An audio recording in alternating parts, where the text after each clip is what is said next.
Shalom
les amis, bonjour à tous et à toutes, Bezrat Hashem, Bruchim Habayim, Chodesh Tov, Bezrat Hashem, ce mois de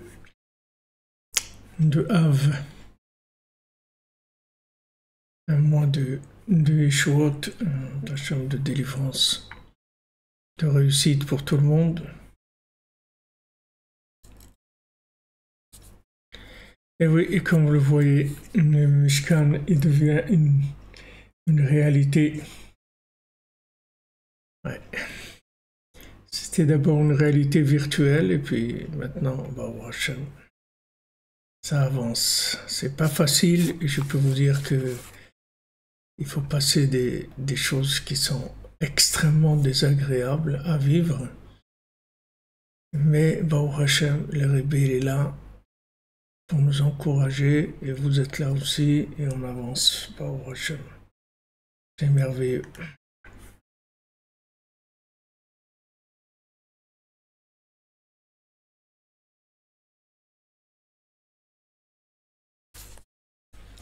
C'est bon, pour le son, vous avez ça marche parce que là je mets notre système.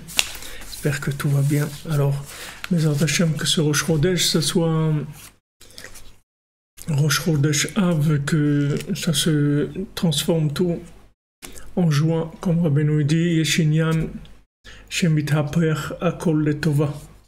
Tout se retourne bien. Alors, beaucoup de délivrance pour tout le monde, tous ceux qui ont besoin de santé, de réussite, de Parnassa, de Zivugim, de Shalom Bayit, avoir des enfants, avoir la joie de vivre et se rapprocher du tzaddik et de trouver sa place, d'être bien dans ses souliers, comme on dit, d'être bien à sa place.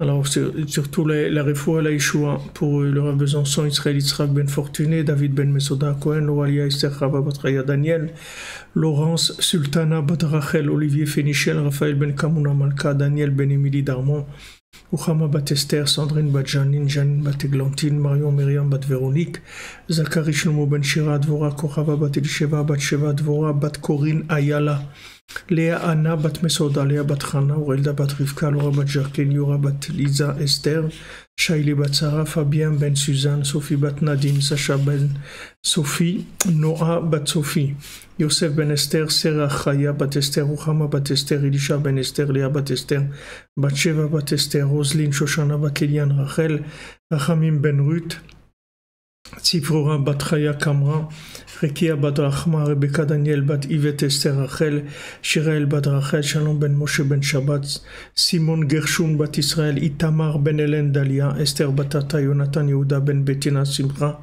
Sylvie Léonie Bat Micheline Elise Estelle, Irène Bat Rachel, Simcha Janine, Juliette Bat Jemoul Kochava, Aviv Ben Tzaala, Eli Ben Isa, Théo Ben Fatma, Ejder Bat Fatma, Johan Ben Mireille, Bruno Michael Ben Nelly Kamissa, Aurélie Chava Huguette Bat Micheline, Rachel Rose, Elisa Emouna Batrina, Yaakov Ben Michael, Rachel Batsera, Yosef Yitzhak Nachman Ben Emouna, Jonathan Yitzhak David Ben Marlen Malka, Shimon Ben Brigitte Zohar, Yaakov Ben Avraham, Rachel Bat Anne-Marie, Moshe Raphaël Ben Chassiba Levi, et pour l'élévation de l'âme de Jonathan Chaim Chamouch Ben Gabriel, Myriam Bat Rachel Shish, Shlomo Ben Sodan, Bat Esther Atlan, Shmuel Tibi, Shimon Ben Siti, Israël Ben Yosef, Moshe Avraham, Ramin Ben Fredja, Isha Bat Jemoun, Maurice Beton Ben Shaba Kemoun, David Ben Yitzhak, Yvette Bat Eugénie, Israël Gizolet, Myriam Janine Bat Rava,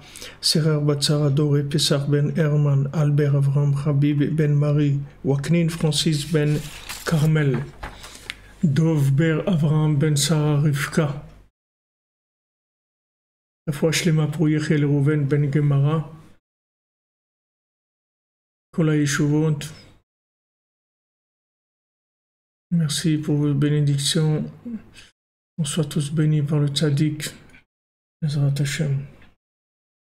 Voilà. Amen, amen, amen. Alors, on va continuer dans notre écouter à la chôte qu'on fait le jeudi soir.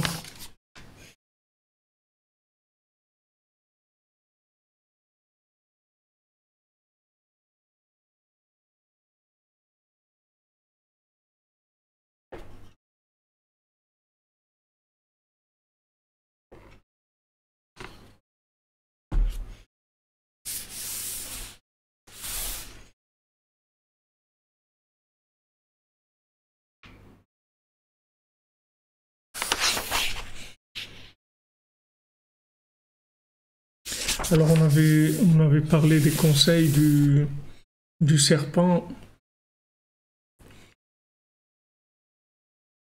Les conseils du serpent qui avait entraîné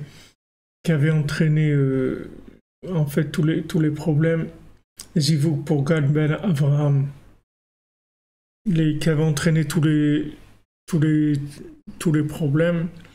Et on avait parlé de Anachash Isiani, c'est-à-dire que le Isiani, ça veut dire c'est lui qui m'a poussé, qui m'a tenté, mais ça veut dire aussi mariage avec, parce que le conseil, en fait, quand on donne un conseil à quelqu'un, c'est que on lui dit de se marier avec telle chose, c'est-à-dire d'épouser telle attitude, telle forme de vie, etc. Tout c'est des ivugim, c'est-à-dire ce sont des contacts, des liens qui se créent. Le conseil, en fait, comme le Rebbe dit dans l'écoute Moran, que quand le tzaddik donne un conseil, c'est kulozera emet, c'est-à-dire c'est une semence de vérité. D'ailleurs, mon épouse, c'est Esther. Esther, elle a écrit un livre qui s'appelle Semence de vérité, et qui rapporte, qui bien sûr, qui parle de Rabbeinu, comme tous les livres qu'elle a écrits. Et semence de vérité, ça veut dire que maintenant quand on donne un conseil, ce conseil va entraîner une union qui va entraîner qui va donner des conséquences, c'est-à-dire ça va faire des petits, comme on dit, ça va faire des enfants. C'est-à-dire le conseil, c'est quelque chose qui est un principe de zivug, un principe d'union, de fécondation et d'entraîner des résultats. Par exemple, si quelqu'un vous conseille d'aller travailler dans tel endroit, alors ça va entraîner que vous allez connaître des gens, vous allez vous déplacer là, vous allez manger là-bas, vous allez penser là-bas, vous allez dépenser votre argent là-bas, vous allez parler là-bas, vous allez faire beaucoup de choses. C'est-à-dire tout ça, c'est des conséquences des conseils. Dans les conseils, ce sont des mariages en fait. Alors maintenant, on a dit que toute la destruction du temple, elle a eu lieu à cause des mauvais conseils. Les mauvais conseils, ils viennent de quoi? Ils viennent du fait que les gens, ils n'ont pas emunat chachamim. Ils n'ont pas la confiance dans les sages, ils n'ont pas la confiance dans le tzaddik. Celui qui a confiance dans le tzaddik, il va tout le temps.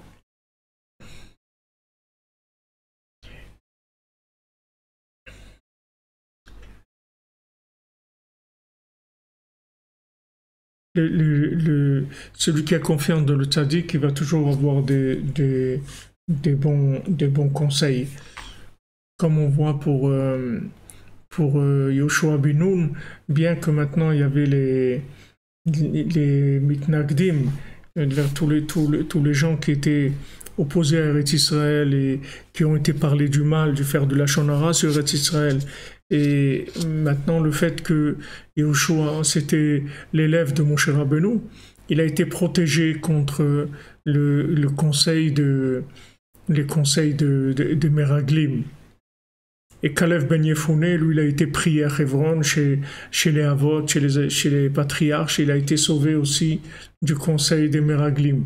Donc on a, si vous voulez, plusieurs exemples dans la Torah où on voit que les gens, ils ont été sauvés des mauvais conseils par le fait qu'ils ont été attachés au tzaddik, qui les a inspirés, qui leur a donné la force de faire les bons choix. Alors Rabbi Nathan nous dit, on est dans le Likutei Halachot Ilchot Ta'anit Halacha Dalet, passage Dalet, page 386 pour ceux qui ont le Likutei Halachot et qui veulent suivre.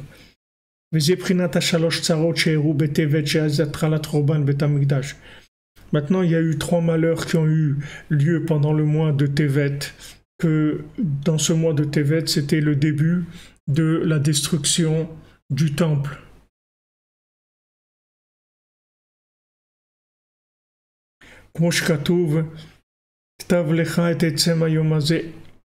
Comme c'est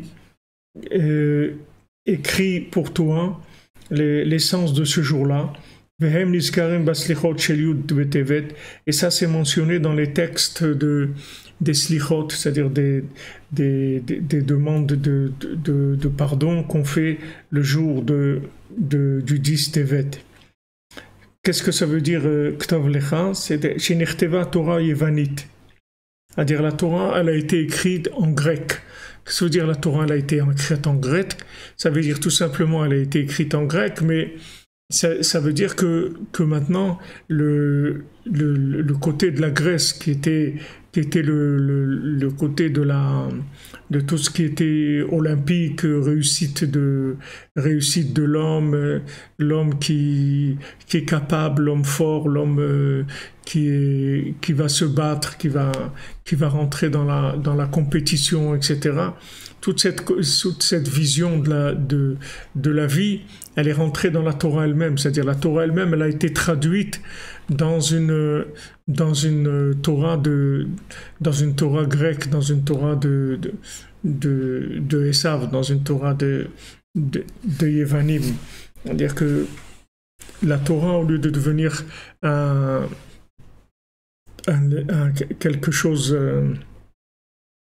qui est une recherche personnelle du rapprochement avec Dieu, c'est-à-dire dans l'intimité, dans la pureté, dans la tzniut, c'est-à-dire dans la pudeur, dans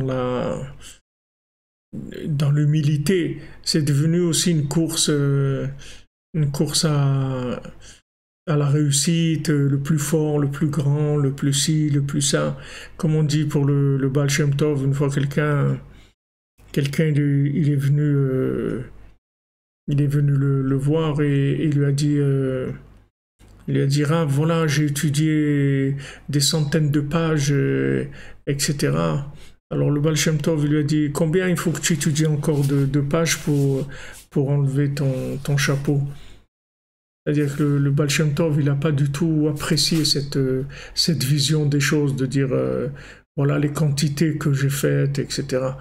Le Baal Shem Tov, il n'était pas impressionné du tout de ces quantités-là.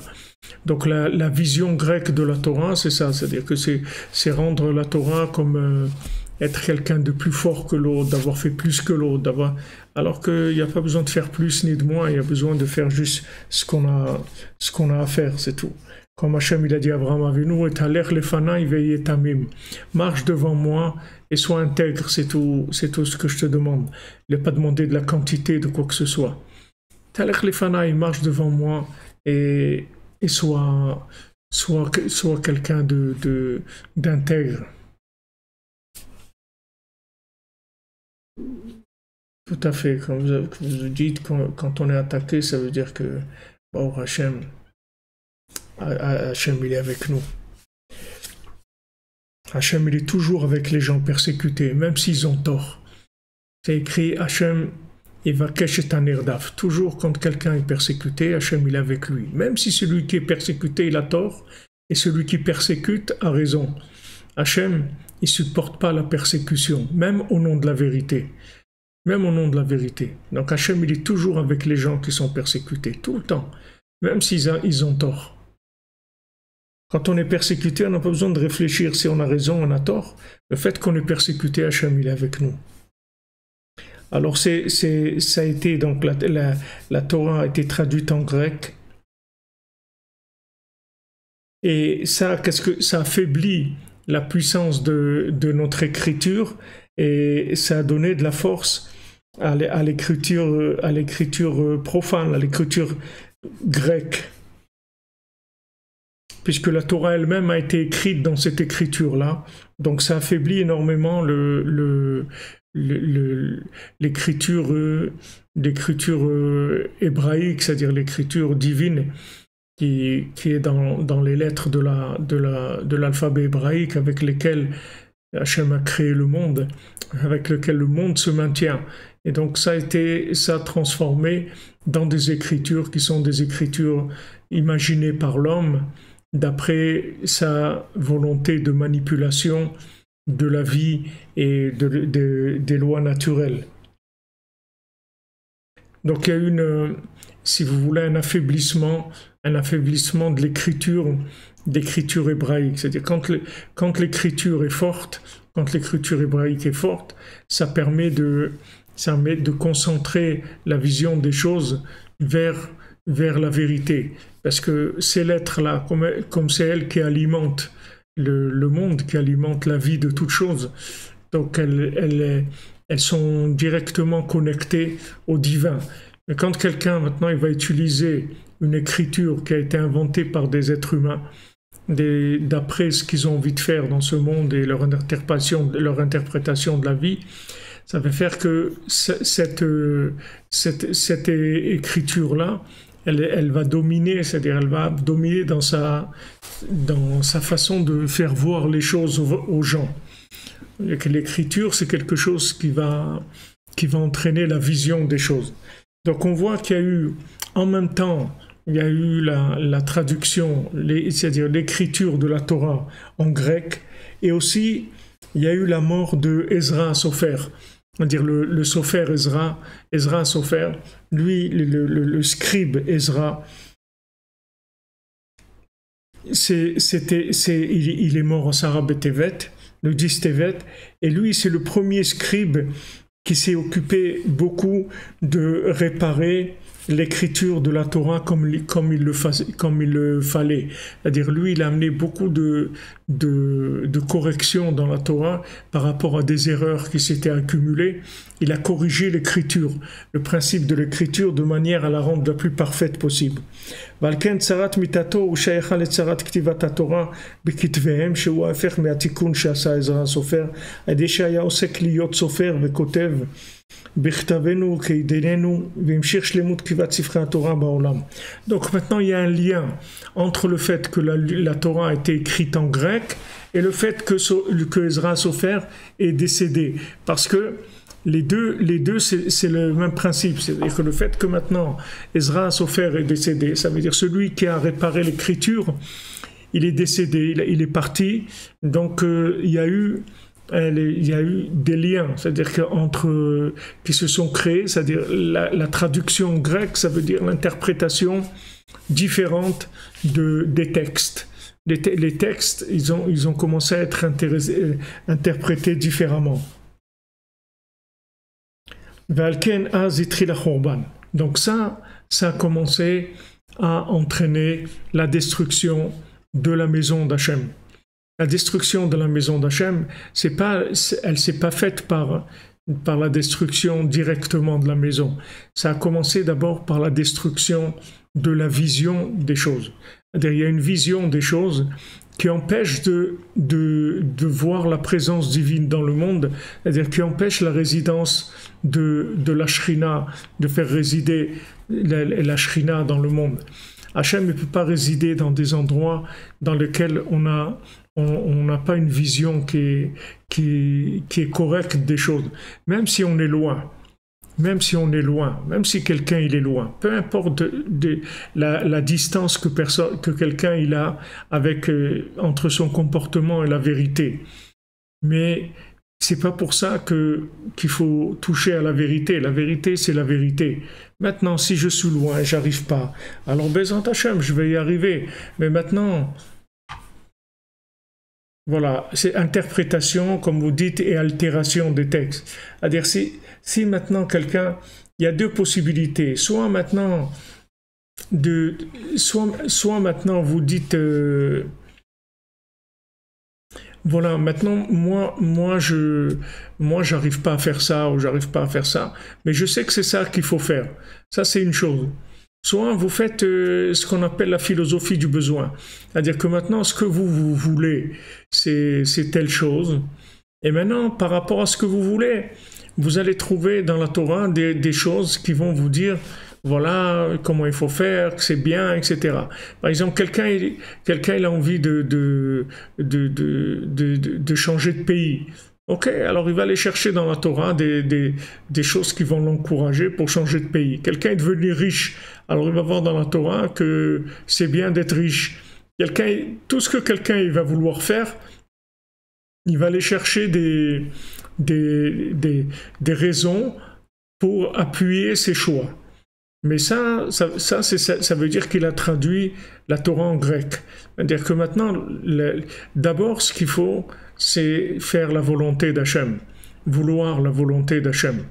Dire à Hachem, voilà, moi je veux ta volonté, moi je veux ta vérité à toi. Comme il dit David Ameler, Adricheni be'amitecha, dirige-moi, mets-moi sur les chemins de ta vérité, pas la mienne, la tienne, moi je veux ta vérité à toi.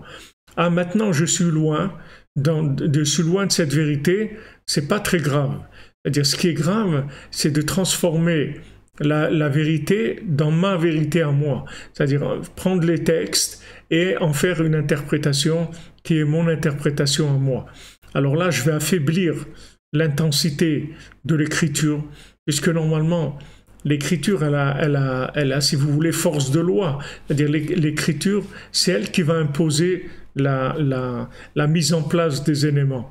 Si l'écriture est correcte, c'est-à-dire si l'écriture est branchée, si l'écriture est respectée, alors il va y avoir une application qui va se mettre en place par rapport à tout le système astral, par rapport au comportement humain, animal, végétal, minéral, tous les éléments vont se mettre à leur place parce que l'écriture va les orienter, si vous voulez, vers le véritable comportement. Mais si maintenant on fausse l'écriture, c'est-à-dire vient interpréter l'écriture dans une philosophie de besoin, c'est-à-dire que maintenant on a présenté un besoin, on a un besoin, et pour ce besoin on va aller chercher toutes sortes de notions qui vont appuyer ce choix-là pour dire quand même il y a un respect de la liberté humaine, il y a un respect de l'individu. On va amener toutes sortes de notions pour appuyer les choix du mensonge. C'est-à-dire que d'abord on va placer le mensonge, comme l'exemple qu'on donne, c'est-à-dire pour être sûr de tirer au milieu, d'abord on envoie la flèche, après on trace le cercle autour. Comme ça on est sûr qu'on a visé au milieu. Alors maintenant, soit maintenant je respecte le cercle qui a été transmis par Ezra Sofer, c'est-à-dire par les sages qui nous ont dit voilà le but d'un homme sur terre, et maintenant on va essayer un maximum d'aller vers ce but-là. Soit maintenant on a des intérêts personnels, des visions personnelles des choses, et on veut mettre le monde à notre image à nous. Alors on va inverser complètement l'interprétation des textes. Et ça va faire que Hachem ne peut plus résider puisque ça devient du mensonge. Donc vous voyez ces trois éléments le fait que maintenant on a écrit la Torah en grec, le fait que Ezra Sofer est décédé, le fait qu'il y a eu la destruction, le début de la destruction du temple, vous voyez que ces trois choses-là, c'est une seule chose en fait. C'est juste des éléments qui ont servi tous la même cause, c'est-à-dire le mensonge. C'est-à-dire le mensonge a commencé à s'installer jusqu'à ce qu'on a chassé la présence divine. Et une fois qu'on a chassé la présence divine, alors c'est la débandade, c'est-à-dire tout le monde fait ce qu'il veut, il n'y a plus il y a ni foi ni loi, comme on dit, les gens ils font la fête, ils font ce qu'ils ont envie de faire, et il n'y a plus de retenue, il n'y a plus de crainte, il n'y a plus rien du tout. Donc ces trois éléments, ils sont liés. C'est pour ça que quand on approche un texte, la première chose qu'on doit faire, c'est d'abord se mettre en condition pour s'imprégner de la vérité du texte et pas chercher notre vérité à la faire se manifester dans le texte. C'est le contraire, c'est-à-dire que la vérité qui circule dans le texte, j'étudie pour m'imprégner de cette vérité-là, pas le contraire. Je ne suis pas maintenant en train de venir trouver dans les textes des preuves de ma philosophie personnelle. Je viens dans le texte justement pour me corriger, pour m'orienter, pour me parfaire par rapport à la volonté divine. Donc cette mise en forme avant, elle est indispensable. C'est pour ça que tout le Talmud, il commence toujours par la page numéro 2. Parce que la page numéro 1, c'est la préparation à rentrer dans le Talmud.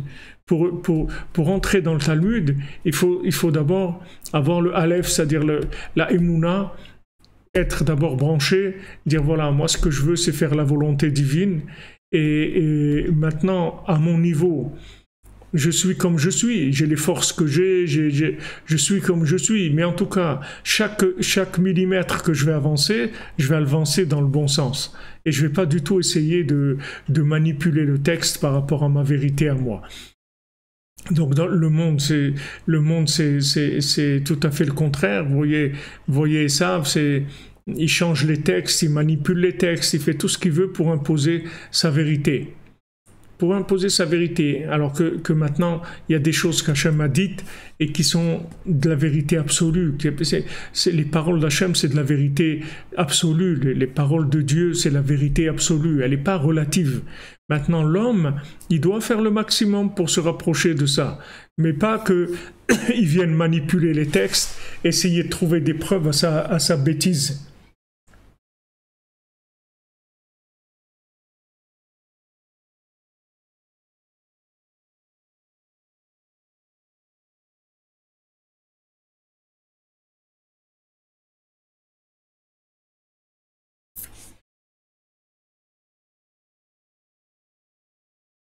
Si vous hésitez entre deux pays, avoir demandé à Hachem. Demandez à Hachem où vous devez habiter, c'est tout ce qu'on vous demande. Ce qu'on vous demande, c'est de vous soumettre à la volonté d'Hachem. Et quand vous avez des choix à faire, alors vous demandez à Hachem qu'il vous aide à faire ces choix par rapport à ce que lui veut, c'est tout. Pas par rapport à ce que vous voulez. Par rapport à ce que lui veut, par rapport à ce qui s'appelle bien, comme Hachem il le comprend, pas comme moi je le comprends. Rabbi Nachman, il avait un élève une fois qui voulait aller à Saint-Pétersbourg. Alors Saint-Pétersbourg, c'était une ville de perdition. Il n'y avait pas de juifs là-bas, c'était perdu, il n'y avait pas de communauté, une synagogue, ni rien. Alors il devait aller faire du commerce là-bas. Et il est venu demander à Rabbi Nachman un conseil, est-ce qu'il doit aller ou pas. Alors Rabbi Nachman, il a vu que quand il est venu lui demander, il n'était pas prêt à se soumettre au conseil. En fait, ce qu'il voulait, c'est une approbation du Rav pour faire ce que lui, il avait envie de faire. Alors Rabbi Nachman, il lui a répondu de façon très fine. Il a dit, regarde, tu vas t'enfermer dans une chambre. Et tu vas faire que le oui et le non, ça soit pareil pour toi. Que tu dises que d'aller à Saint-Pétersbourg ou pas aller, ça change rien. Pour toi, tu veux faire la volonté d'Hachem. Et après, la première chose qui viendra à l'esprit, tu le fais. Mais comme lui, il voulait aller à Saint-Pétersbourg, donc quand il est allé dans la chambre, il a essayé d'égaliser, il a cru qu'il a égalisé les deux, mais en fait, il n'a pas égalisé les deux. Il avait déjà sa décision, lui, qui était prise. Donc après, il est venu chez Rabbi Nachman et il a dit voilà, moi, donc j'ai fait ça, et donc la première chose qui est venue à l'esprit, c'est d'aller, donc voilà, il est parti. Mais Rabbi Nachman, il ne voulait pas qu'il aille à Saint-Pétersbourg. C'est-à-dire, si maintenant il voulait vraiment se soumettre et avoir le conseil, alors il aurait eu le bon conseil. Ça aussi, c'est important. Il y a des gens qui viennent demander à un rave un conseil. Mais ils viennent pas demander au rave un conseil où ils sont prêts à aller à l'opposé complètement de ce qu'ils ont envie. Ils viennent demander un conseil en général qui va, comme on dit, dans le sens du poil, pas dans opposé. Alors le rave, il répond dans ce sens-là. Comme Hachem, il dit à Bilam, il lui dit, ne va pas avec Balak. Alors après, quand Balak vient, Bilam il demande à Hachem, alors qu'est-ce que je fais? Hachem il lui a dit déjà. Hachem lui a dit déjà ce qu'il voulait de lui. Hachem lui a dit, il lui a dit ce qu'il voulait de lui. Alors maintenant il vient et redemande. Alors Hachem lui dit, alors fais ce que tu veux, c'est tout. Mais sache que ce que tu fais, c'est ce que tu veux. Et pas moi ce que je voulais, je l'ai dit déjà. Donc si tu viens demander encore, ça veut dire que maintenant tu veux faire ce que toi tu as envie, alors fais ce que tu as envie, c'est tout. Je ne peux pas te dire mieux que ça. Donc si vous voulez, dans la recherche de la vérité, ce qu'il faut d'abord, c'est une soumission. C'est-à-dire, avant de commencer à faire des interprétations, il faut une soumission. C'est pour ça que Rav Nachman, dans les principes d'étude du Likutei Moharan, alors il y a un des principes, une des clés qui s'appelle Moshe Mashiach, c'est-à-dire de savoir que Rabbi Nachman, c'est le maître de la génération, et quand il dit des choses, c'est par rapport aux besoins très précis de la génération. Et ce n'est pas des enseignements généraux qui parlent de généralité dans le temps et dans l'étude, etc. Ce sont des conseils très précis. C'est pas comme c'est quelqu'un, il lit une ordonnance qui est à son nom, après un diagnostic qui a été fait sur lui-même. Alors ce qui est écrit dans l'ordonnance, c'est vraiment pour lui. Tandis que si maintenant il prend l'ordonnance de quelqu'un d'autre ou lit le journal, c'est pas la même chose. Donc quand on rentre dans l'étude des textes de Rabbeinu, si on n'est pas sûr que maintenant il est en train de nous parler de ce qui nous concerne à nous actuellement dans notre vie, très précisément par rapport à là où on est, on ne va pas comprendre ce qu'il dit.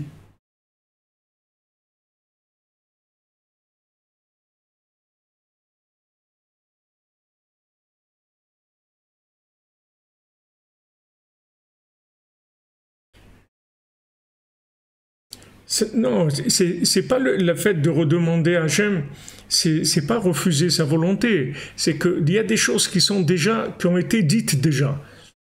Donc, ce qui a été dit, que Hachem il nous a déjà dit, quand Dieu nous a dit quelque chose, alors on n'a qu'à se soumettre et à faire. Maintenant, quand on doit faire des choix dans notre vie, que ces choix-là, ils ne sont pas écrits dans la Torah.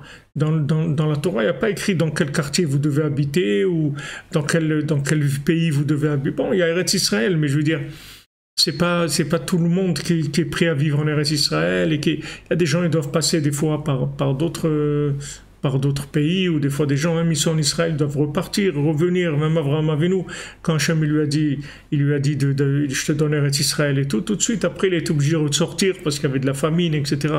Donc maintenant il y a une recherche personnelle. Mais cette recherche personnelle doit être appuyée avec de la prière. Parce que si maintenant, il n'y a pas de la prière, alors on risque de faire des choix qui sont par rapport à tous nos fantasmes et notre imagination et nos désirs personnels, etc. Donc pour se protéger de ça, on demande à Hachem. Maintenant, Hachem il va vous répondre et il va vous orienter. Après, vous faites ce qu'il y a à faire. Et vous dites à Hachem, voilà, je te demande, mais vraiment, le émettre les amito, c'est-à-dire je veux la vérité. C'est pas, je veux pas me tromper. Et si maintenant, quand j'ai ma vision des choses, il y a quelque chose de personnel dans cette chose-là, alors on ne tient pas compte de ça. Donc, dis-moi la vérité. Moi, je veux la vérité, émettre les amito, la vraie vérité. C'est ça qui m'intéresse. Même si c'est pas facile pour moi, c'est pas grave. Moi, je veux la vraie vérité. Du moment où on demande à Hachem, et on s'attache au tzaddik, alors on avance, c'est tout, on n'a pas du tout à avoir peur. Oui, c'est bien d'étudier le Zohar. C'est bien d'étudier le Zohar.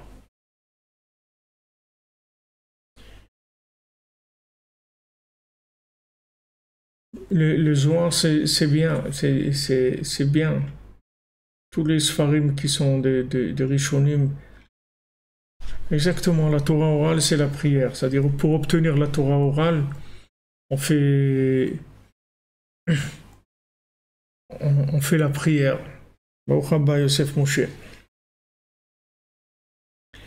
Donc si vous voulez, le fait d'interpréter la Torah en grec, de la traduire, c'est-à-dire de l'écrire en grec. Ici, il ne parle pas de traduction, il parle d'écriture en grec.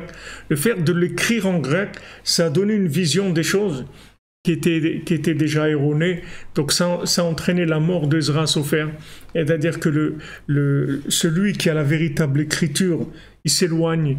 C'est-à-dire la véritable écriture n'a pas de valeur au-dessus des gens. C'est-à-dire que quand maintenant ils vont entendre la parole de Dieu, au lieu maintenant de la recevoir comme si c'était la plus grande sommité de révélation qu'il y a dans le monde, ils vont prendre ça comme quelque chose c'est de la religion, des choses comme ça. Mais ils ne vont pas prendre ça comme étant la parole divine. La parole divine, c'est pas de la religion. La parole divine, c'est la parole divine. Ça n'a rien à voir avec la religion. La religion, c'est pas la parole divine. La parole divine, quand on parle de religion, c'est déjà quelque chose ça veut dire religion, pas religion, religieux, pas religieux. Ça veut rien dire religieux, pas religieux. Il n'y a pas de ces notions-là de religieux, pas religieux. On vit avec Dieu, on ne vit pas avec Dieu, mais il n'y a pas de possibilité de vivre sans Dieu. Ce monde-là, il est alimenté que par Dieu. Il n'y a que Dieu dans ce monde, il n'y a rien d'autre. Tout le reste, c'est rien que des mouvements d'individus, d'animaux, de plantes, de pierres, mais il n'y a que Dieu dans le monde. C'est-à-dire qu'il n'y a pas, c'est pas une religion. Quand on parle religion, ça veut dire que si tu veux, tu peux être religieux, si tu veux, tu ne peux pas être religieux. Il n'y a pas de notion de religion.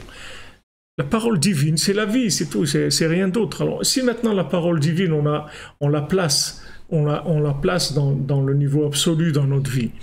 Après, dans le relatif, on fait ce qu'on peut. Ça ne veut pas dire qu'on va être parfait. Ça ne veut pas dire du tout qu'on va être parfait. Mais on sait que c'est ça. Ça, c'est immuable, c'est la parole divine. Dieu a dit ça, donc c'est immuable, c'est tout. Quand Dieu il dit que l'homosexualité, il faut pas, alors ça, c'est il faut pas, c'est tout. Maintenant, si quelqu'un il est tombé, ras de shalom là-dedans, ok, il est tombé. Mais ça, il faut pas. Ne commence pas à dire, ouais, mais ça, la génération, la liberté, l'ouverture d'esprit, ne commence pas à cuisiner ça et à le transformer en grec. Ne commence pas à l'écrire en grec. Laisse les choses comme elles sont. Maintenant, la vérité, c'est ça. Tu peux pas. Tu peux 5%, tu peux 2%, tu peux 40%. Ce que tu peux, ou tu peux rien, c'est pas grave. Mais sache que ça, c'est la vérité, c'est tout. Ne change pas la vérité. Ne dis pas que ça, c'est bien, si Hachem, il a dit c'est pas bien. Si Hachem, il te dit ça, c'est bien, et ça, c'est pas bien, tu peux lui faire confiance. C'est lui qui a créé le monde, c'est lui qui t'a créé, et c'est lui qui t'aime. Surtout, c'est lui qui t'aime. Donc s'il te dit quelque chose, tu peux être sûr que c'est bien pour toi. Il n'y a aucun doute à avoir là-dessus. On ne parle pas de religion maintenant. On ne parle pas de religion. La religion, c'est déjà... La notion de religion, c'est déjà c'est l'ouverture déjà vers de la manipulation. Il y a celui qui est religieux, c'est celui qui est moins religieux, etc. Buenas noches. Il y a des bonnes nouvelles. Buenos días. Buenas noches. Alors d'accord, ces trois notions, elles sont liées. Parce que à ce moment-là, donc une fois qu'il y a eu ce problème-là, c'est-à-dire qu'on a commencé à écrire les choses à l'envers, alors à ce moment-là, ça a entraîné la mort d'Ezra Sofer et la destruction du temple. Parce que et parce que toute la destruction du temple, elle a eu lieu à cause du fait qu'on n'a pas eu confiance dans les sages. Que ça a entraîné l'affaiblissement de l'écriture et ça a entraîné l'exil d'Eretz Israël et le conseil, il a commencé à être divisé. Et d'ailleurs, il y a eu une division dans les notions, c'est-à-dire que les notions, elles ont perdu leur clarté. Elles ont perdu leur clarté, c'est-à-dire qu'on n'avait plus le conseil de façon claire. Il a commencé à avoir des mélanges parce qu'il n'y avait plus la clarté de la vérité. Vous voyez, par exemple, pour Ouman Rosh Hashanah, il y a des gens, ils viennent, mais avant qu'ils viennent et tout, ils ont eu des doutes un petit peu, ils sont pas sûrs, ils vont, je sais pas si cette année je vais aller parce que quand même j'ai eu une année difficile l'année dernière, tout ça, peut-être que je vais essayer d'autres choses, je vais essayer. Quand Rabbi Nachman il dit mon Rosh Hashanah, il est au-dessus de tout, ça veut dire il est au-dessus de tout. Il n'y a pas besoin de commencer à interpréter ça. C'est déjà interprété. Il n'y a pas besoin d'interpréter. Et mon Chachamim, ça veut dire que voilà, quand Rabbi Nachman dit à Rosh Hashanah Sheli, Olé à la kol, mon Rosh Hashanah, il est au-dessus de tout. Ça veut dire que c'est au-dessus de tout, c'est tout. C'est au-dessus de tout. Alors il y a quelqu'un, il a fait aujourd'hui une liste de dizaines de choses comme ça. Eretz Israël, et la Torah, et les tzadikim, et la simcha, et la gdusha, et il a dit voilà, il a dit ça, et ça, et ça, et ça, et ça, et mon Rosh Hashanah, il est au-dessus de tout ça. Il a cité des dizaines de choses, et après il a dit voilà, et le Rosh Hashanah de Rabbi Nachman, il est au-dessus de tout ça. Ah, maintenant je me rends pas compte, peut-être. Ok. Je ne me rends pas compte. J'ai mon Chachamim, j'ai confiance dans le tzaddik. Sinon, qui je vais avoir confiance? Dans ma cervelle à moi, dans ce que moi je pense. Qu'est-ce que c'est? Quelle valeur ça a, ce que je pense? Au Hachem, il y a un tzaddik, lui, il sait exactement où se trouve le monde, vers quoi le monde va. Quel est l'avenir du monde et qu'est-ce qui vient pour l'humanité. Et il fait tout ce qu'il peut pour arranger la vie des gens, pour que les gens ils soient mieux, pour qu'ils vivent mieux, pour qu'ils soient plus heureux, pour qu'ils reconnaissent la grandeur d'Hachem et que les gens ils se soumettent à Hachem dans la joie, pas d'une soumission de nerfs, avec des nerfs. Soumission dans la joie, être content de dire merci mon Dieu que tu m'as créé, merci mon Dieu que tu m'as permis de te connaître. Je suis heureux, c'est un honneur pour moi de faire ta volonté. Faire ta volonté, c'est un honneur pour moi. Donc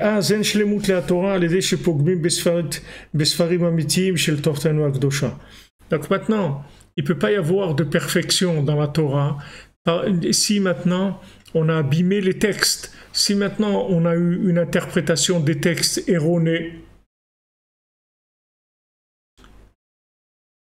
Si on a une interprétation erronée, alors le livre, il perd complètement sa valeur. Il perd complètement sa valeur. C'est vous qui décidez de la valeur du texte. C'est-à-dire, le texte, il a une valeur absolue. Mais l'approche du texte, elle est relative par rapport à combien vous accréditez le texte. Vous voyez, des fois, par exemple, quelqu'un, il a une lettre. Il a une lettre de sa grand-mère qui lui a écrit quand maintenant sa grand-mère elle est plus de ce monde et cette lettre elle lui a écrit quand il était enfant et ça l'a beaucoup aidé et quand il prend cette lettre là c'est comme s'il prenait quelque chose le plus beau diamant du monde, la considération qu'il a. Maintenant le fait qu'il a une considération pour cette lettre là, cette lettre elle va lui donner aussi de la force. Parce qu'il la considère, alors on va lui donner de la force. Si maintenant vous considérez le texte, vous considérez le livre, à ce moment-là, le livre, il va vous donner, le texte, il va s'ouvrir et il va vous donner une autre dimension complètement de l'apparence superficielle du texte. Mais si maintenant vous êtes pas soumis avant d'ouvrir le livre, avant de commencer le texte, comme Rabbi Nathan il dit, dans la préface du Likutei Halachot qu'on est en train d'étudier. Il dit, moi, ce livre, je l'ai écrit pour des gens qui savent qu'une fois, ils vont avoir les pieds devant la porte et qui ne savent pas comment ils vont faire. Alors, ils cherchent une solution, comment on fait. Alors, ces gens-là, j'ai écrit ce livre pour eux. Maintenant, si quelqu'un ne pense pas au but ultime de sa vie, c'est pas la peine qu'il prenne ces livres, parce que qu'est-ce qu'il va faire avec ces livres?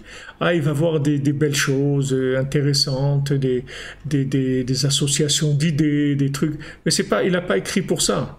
Il a écrit pour sauver des gens. Il a écrit pour sauver la personne du mensonge, pour que la personne elle prenne conscience de la valeur de son passage sur Terre et de ce qui est intéressant à prendre pour le voyage et ce qu'il faut laisser et ce qu'il faut prendre, dans quoi il faut s'investir, dans quoi il faut moins s'investir, dans quoi il ne faut pas s'investir du tout.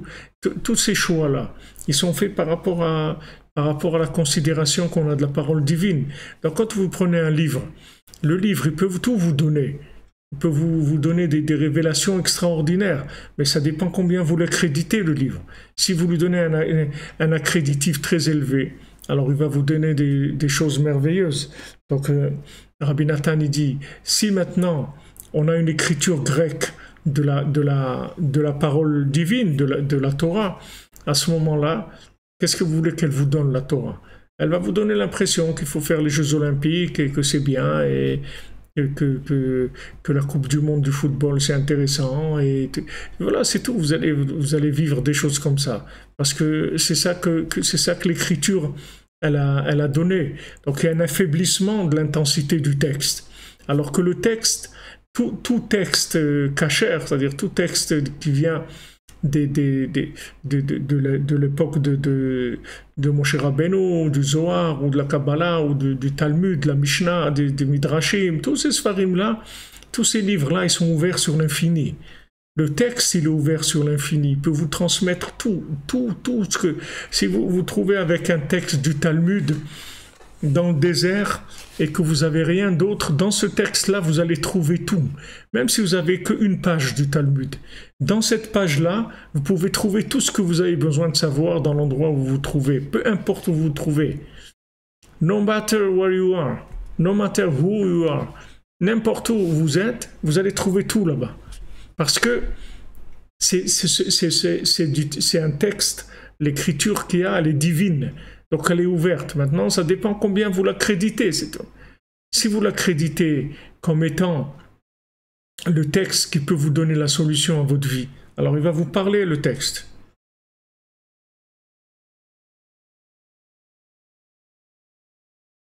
Le texte, il va vous parler.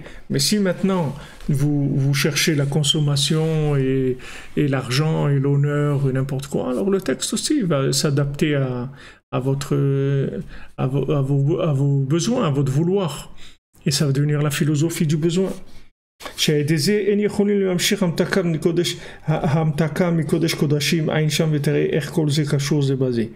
Donc maintenant, le problème, c'est que comme Rabbeinu rapporte, c'est-à-dire, est-ce que Rabbi Nathan il parle ici, il parle de la Torah 61 dans l'Likutei Moharan de Chadei Rabbi Shimon.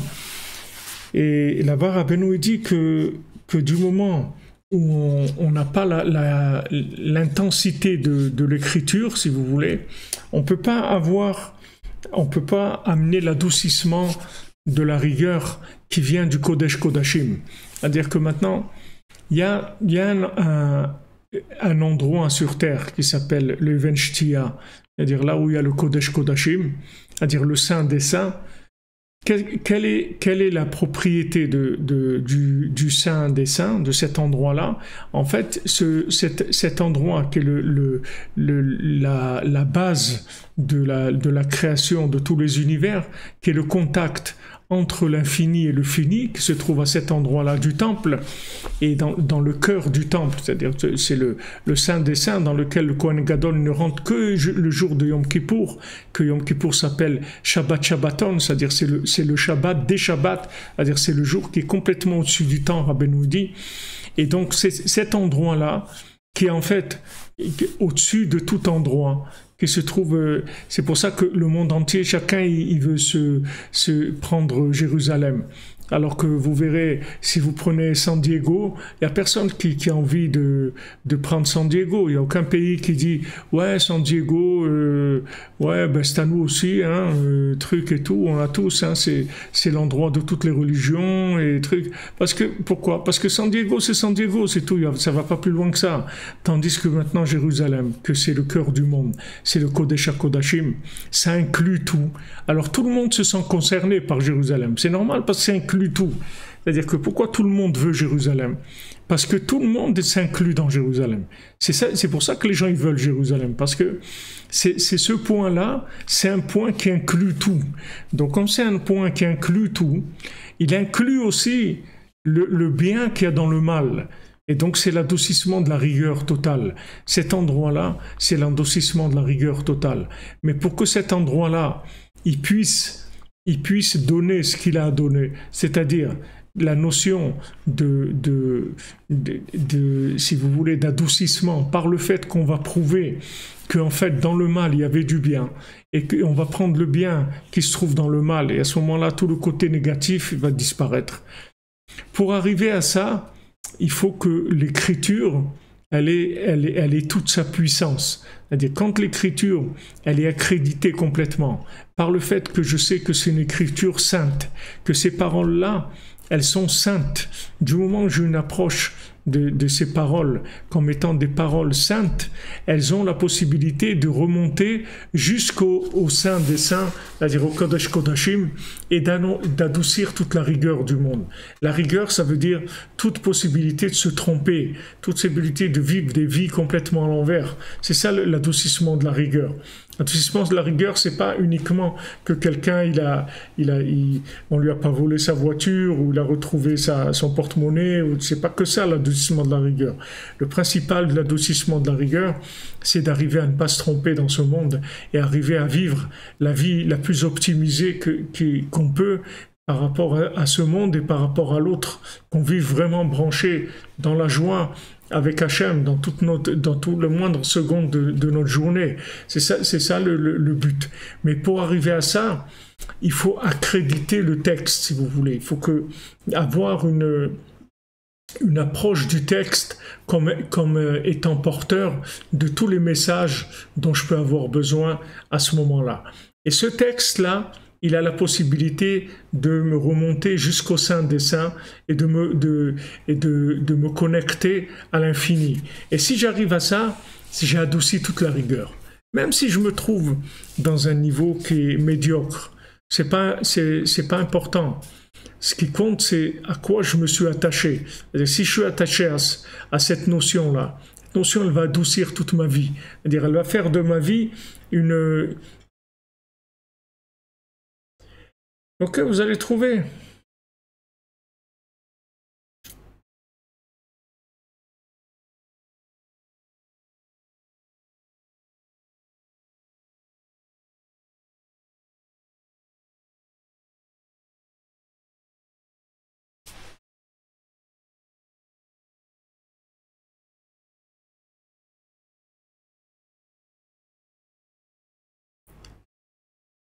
Voilà, comme vous dites, c'est le souffle qu'il y a dans le texte. Il y a un souffle divin dans le texte. Il y a un souffle divin qui plane au-dessus des eaux. C'est-à-dire que dans le texte, il y a un souffle divin. Mais pour ça, il faut avoir la foi, c'est-à-dire dans le texte. Si vous avez la foi dans le texte il peut remonter jusqu'à cet endroit-là, qui est le Kodesh Kodashim, qui est le Even Shtia, c'est-à-dire l'endroit où Hachem a commencé la création de tous les univers, et ce point-là, il touche l'infini. Donc là-bas, il y a l'adoucissement total de la rigueur. C'est pour ça que le Kohen Gadol, il rentre dans cet endroit-là à Yom Kippour, et avec ça, il va faire expier, pardonner toutes les fautes de tout le monde. Parce que cet endroit-là, il a la force de faire pardonner la faute, parce qu'il peut faire remonter le négatif jusqu'à sa racine positive. Puisque dans la racine, si vous voulez, le bien et le mal, ils n'ont pas de différence. C'est quand ça descend que ça se sépare en bien et mal. Mais dans la racine, c'est une seule chose. Donc si on remonte dans la racine, il y a un adoucissement total de la rigueur.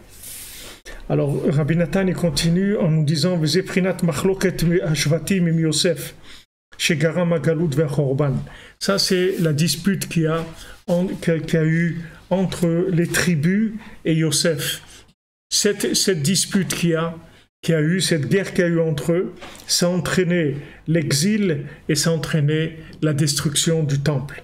Qui Yosef ou prinat as-sadik ha'emet, parce que Yosef il représente le tzaddik à Emet, c'est-à-dire le tzaddik qui a la vérité, dépositaire de la vérité. C'est vrai que tous les shvatim, toutes les tribus, elles avaient aussi, bien sûr, de la vérité, c'est des gens vrais, mais ils n'avaient pas la vérité de Yosef. Yosef, c'est la vérité absolue, c'est-à-dire que c'est le Emet Léamito. Ils avaient du Emet, mais ce Emet, il était aussi manipulé par des intérêts. Mais lui, c'était Emet Léamito. C'est un Emet que pour les Emet, complètement idéalisé, sans aucune emprise de ce monde. Vashvatim afal pishem kulam kedoshim. Alors voilà, Rabbi Nathan nous dit bien que les tribus, ils sont tous des gens qui sont kadosh, qui sont saints. Afal piken kafatsa satan benehem. Malgré ça, le Satan, il a sauté parmi eux. Et ils l'ont trompé avec des conseils comme ça d'aller vendre Yosef Hatzadik, d'aller contre Yosef Hatzadik, d'aller vouloir le vendre, de vouloir le tuer, et en fin de compte ils se sont contentés de le vendre. Au début ils voulaient le tuer, après ils se sont contentés de le vendre.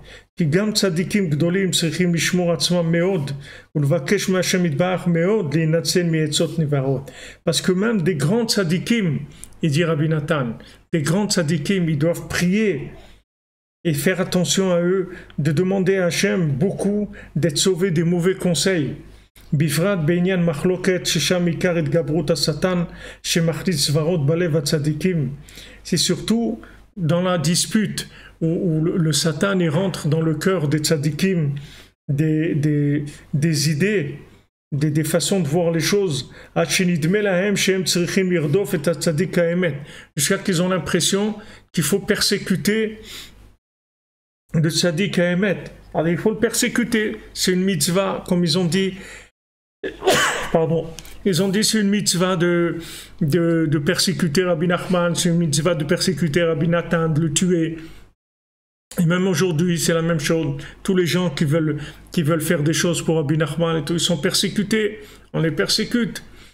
Quelqu'un il m'a dit ici à Shavuot, il m'a dit mais Rabbi Avraham, tu sais comment on me persécute, tout ça pourquoi? Parce qu'il fait des livres de Rabbi Nachman, il diffuse les livres, il fait de la fatsa, il va et avec ça les gens ils le persécutent, il est persécuté parce que il veut diffuser la parole du tzaddik.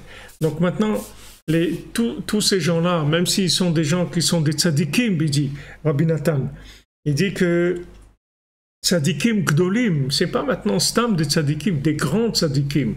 D'ici, ils prient pas et ils cherchent pas le Emet Léamito, ils vont tomber aussi ils vont tomber dans le panneau, comme on dit. Eux aussi, ils vont lutter, ils vont faire la guerre contre Yosef. Il dit l'irdof et tzaddik Emet ad lechayav, c'est-à-dire de persécuter le tzaddik véritable jusqu'à sa vie, c'est-à-dire porter atteinte à sa vie. Ve'akol nimshach ma'atzat hanachash. Tout ça, ça vient du conseil du serpent. Sheit'a et Adam Arishon, veit'a et Caïn. Il a trompé Adam Arishon, il a trompé Caïn aussi. Shaya betrila gadol b'ma'ala meod. Que Caïn, c'était quelqu'un de très grand. Au début, il était très grand, Caïn. C'était quelqu'un de très grand. Mais malheureusement, il lui a mis dans son cœur de la haine sur son frère. Et avec ça, il est tombé. Et il l'a fait tomber, il l'a trompé avec des conseils négatifs pour que il tue Hevel. Veken hu bechol hamachloket. Et c'est le même principe dans toute dispute qu'il y a. Ou bifrat hamachloket sheben hatzadikim. Et particulièrement dans les disputes qu'il y a entre les tzadikim. Vezeu vashlechehu me'emek. C'est ça qui est écrit. Il l'a envoyé de la profondeur. Des profondeurs, il l'a envoyé.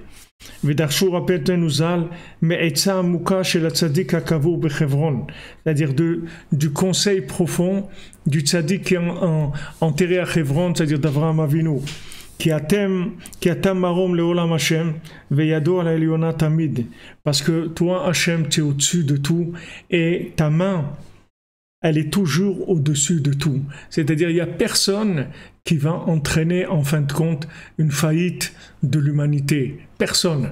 Même les gens les plus opposés à la vérité, ils n'entraîneront pas de faillite de l'humanité. Ils n'entraîneront pas la faillite du tzaddik. Comme Rabbi Nachman dit, j'ai fini, je vais finir, j'ai gagné et je vais gagner. Personne ne pourra arrêter ça. Ce mouvement-là, c'est-à-dire la délivrance que Rabbi Nachman il a amené à l'humanité, elle va aller jusqu'au bout, jusqu'à ce qu'elle délivre mamash tout le monde. Elle va délivrer tout le monde.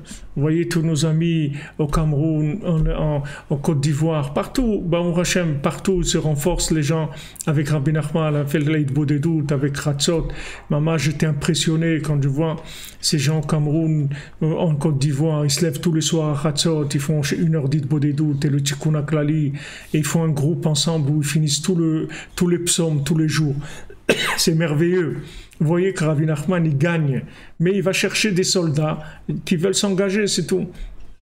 Et ceux qui ne veulent pas s'engager, alors tant pis pour eux, mais les gens qui sont prêts à s'engager, il va faire une armée messianique avec des gens partout dans le monde qui vont suivre ses conseils, et que ces conseils-là, ils vont complètement éliminer le mal de l'humanité, amener la délivrance, enlever la souffrance, enlever la solitude, enlever l'amertume, enlever la haine surtout.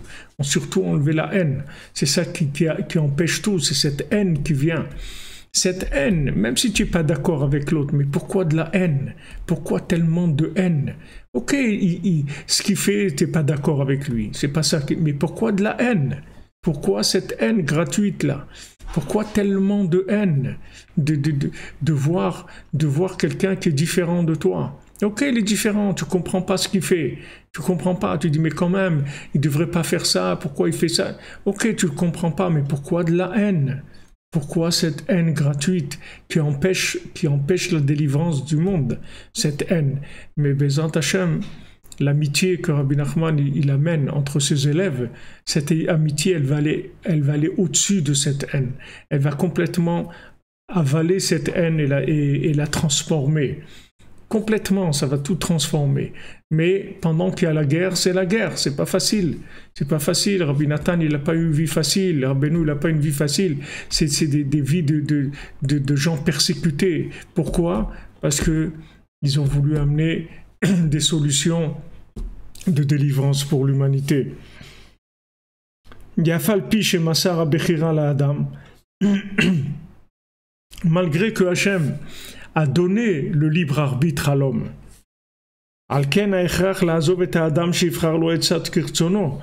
Donc Hachem, il doit laisser l'homme choisir ses conseils comme il a envie, faire les choix comme il le veut, puisque Hachem il a donné le libre arbitre.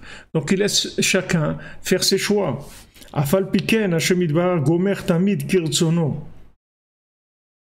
Malgré ça, Hachem il va toujours finir comme lui il le veut. Même s'il a laissé le libre arbitre à l'homme, c'est toujours dans une certaine mesure. Mais si ça arrive à quelque chose qui va faire une destruction, un point de non-retour, Hachem il va imposer sa vérité. Parce que le conseil d'Hachem, tout le temps, c'est lui qui va s'installer, c'est lui qui aura le dernier mot. Comme c'est écrit que Hachem Tsevakot Ya'atz ou Mi Yafer. Comme c'est écrit Hachem Tsevakot, c'est lui qui a donné le conseil. Et qui est-ce qui va pouvoir dénier, renverser, aller contre son conseil?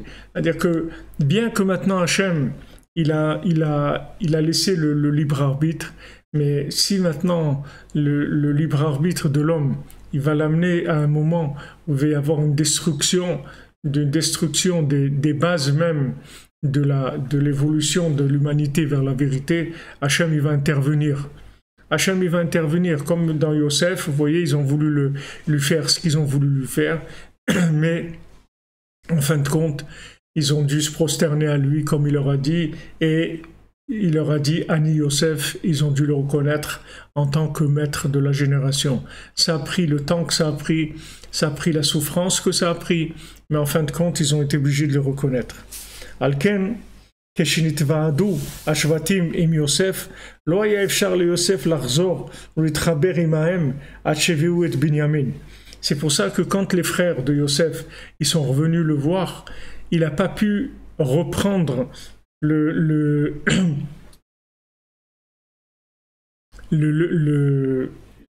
contact avec eux, si vous voulez, le lien avec eux, tant qu'ils n'ont pas amené avec eux Binyamin.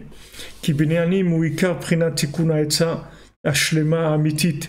Pourquoi? Parce que Binyamin, c'est lui qui a principalement le véritable conseil parfait et véritable. C'est-à-dire Binyamin, c'est celui qui est arrivé au conseil véritable. Pourquoi? Parce que de toutes les tribus, le seul qui est né en Eretz Israël, c'est Binyamin.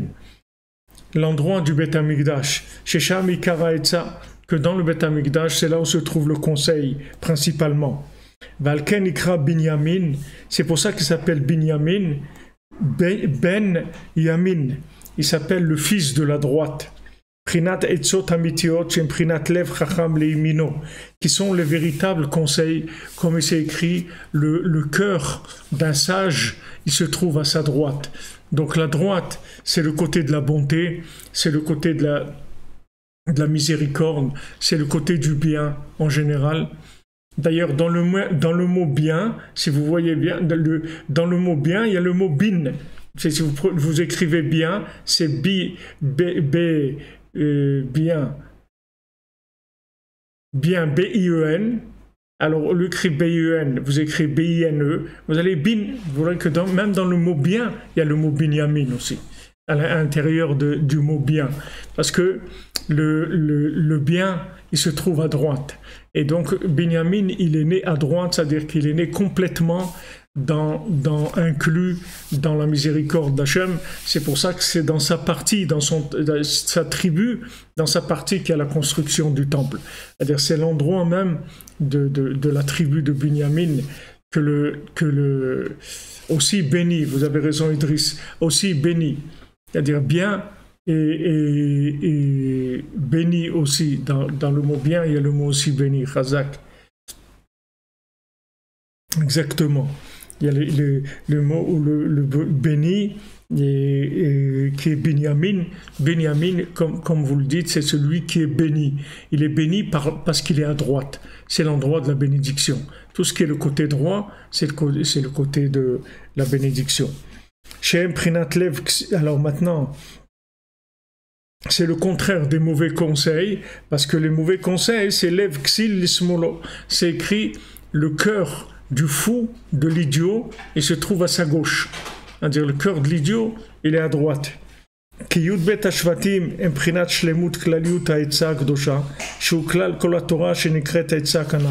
Parce que les 12 tribus, eux, tous ensemble, ils représentent le conseil parfait, ils représentent le conseil saint, qui est toute la Torah entière, qui s'appelle conseil, comme on avait vu, c'est 613 mitzvot, c'est 613 conseils.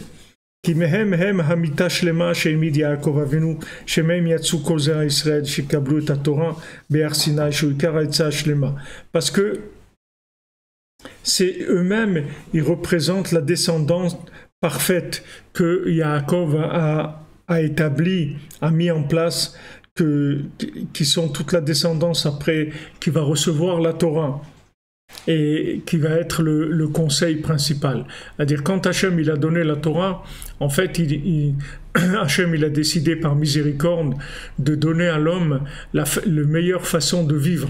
Il a dit voilà, maintenant je vais vous dire, je ne vais pas vous laisser perdus, paumés dans le monde, je vais vous dire comment vous devez vivre dans ce monde de la meilleure manière pour que vous réussissiez votre vie.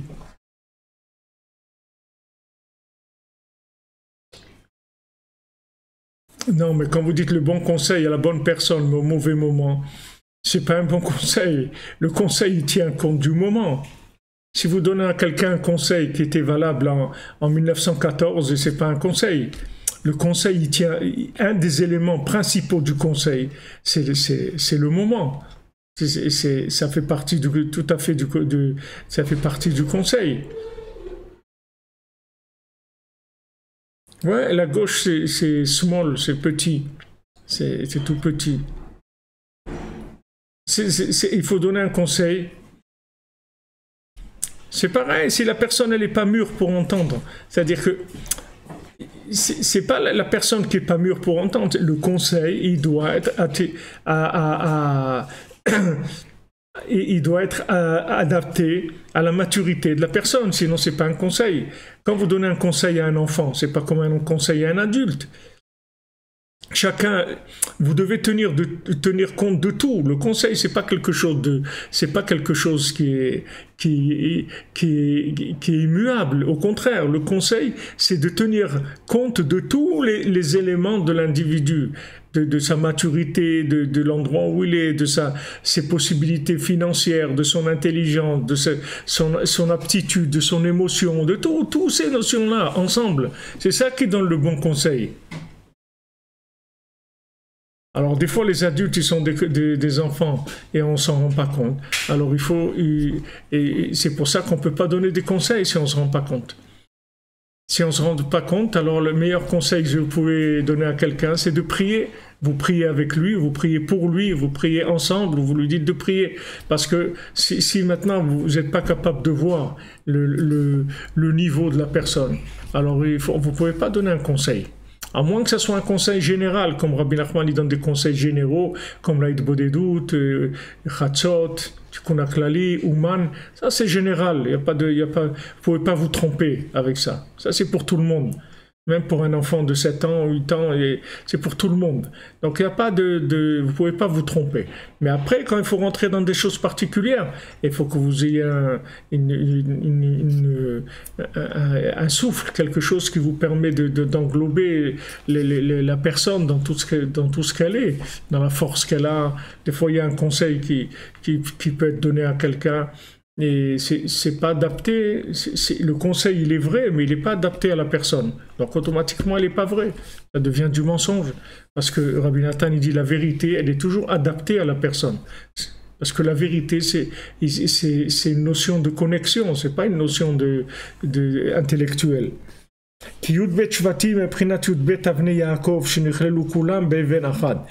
Parce que les 12 tribus, ce sont les 12 pierres qu'il avait eues et Yaakov sous sa tête, qui sont toutes incluses dans une seule pierre. Elles sont devenues toutes une seule pierre. C'est ça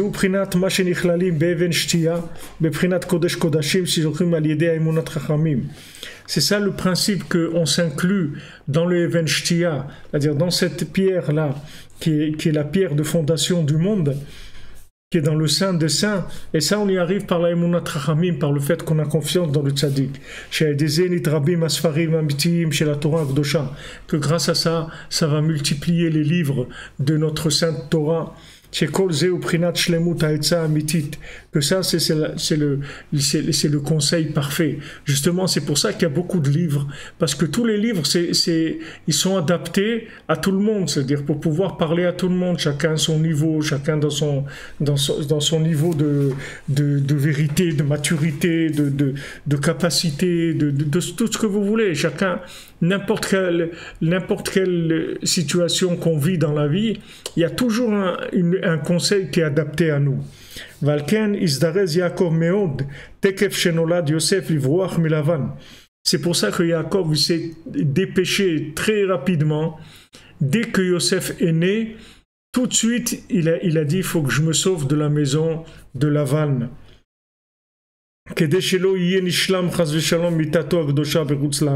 Parce qu'il ne voulait pas que terminer les 12 tribus en dehors d'Eretz Israël.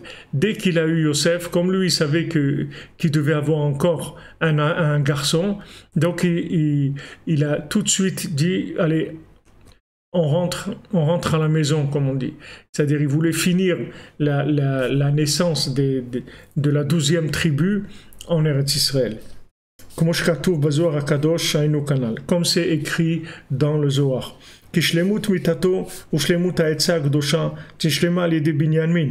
Parce que la perfection de la descendance de Yaakov, en fait, c'est la perfection du conseil, puisque maintenant il va y avoir 12 tribus. Ces 12 tribus, on a dit, c'est par rapport aux 12 pierres qui se trouvaient sous la tête de Yaakov, c'est par rapport aux 12 mois de l'année, c'est-à-dire chaque mois, il est sous le signe d'une tribu, c'est-à-dire il est sous la dominance d'une tribu, c'est-à-dire c'est une tribu qui donne l'orientation de ce mois-là. Donc toute l'influence de tout le système, il va se faire par rapport aux 12 tribus.